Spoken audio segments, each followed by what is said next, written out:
I'm a big proponent of moderation and reasonableness in this regard. So to my mind, it crucially, when it comes to advertising, it comes down to the volume.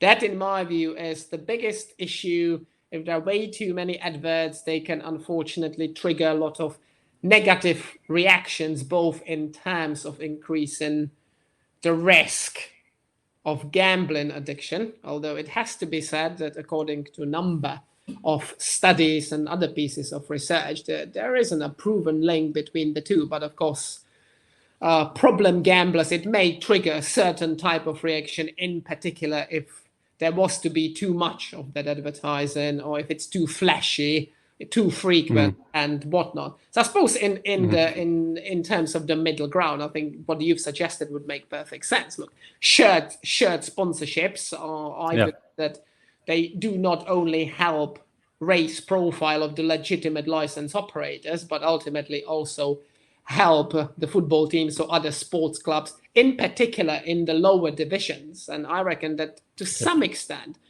this argument or this fact gets underestimated, because we'd all be watching Barca. Well, let's not talk about the Bayern game.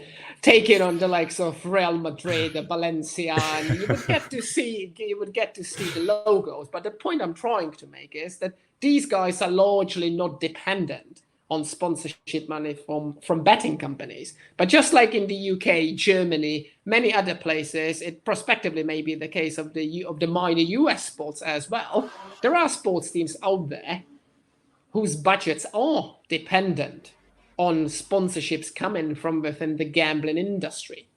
And I suppose to go back to the initial point about moderation, sensible or reasonable watersheds that reflect the market reality. So the kickoff times of the key games, for example, or the fact that the Olympics may be taking place at the other end of the world, or some events could be exempted from the gambling advertising watersheds. So really, in my view, it's all about doing everything within reason, so that a marketplace is created that on the one hand allows for efficient consumer protection, but at the same time, because the two go hand in hand, in my view, allows companies such as GVC, Bet365, and all the others to launch a sufficiently attractive customer proposition that would prevent customers even from thinking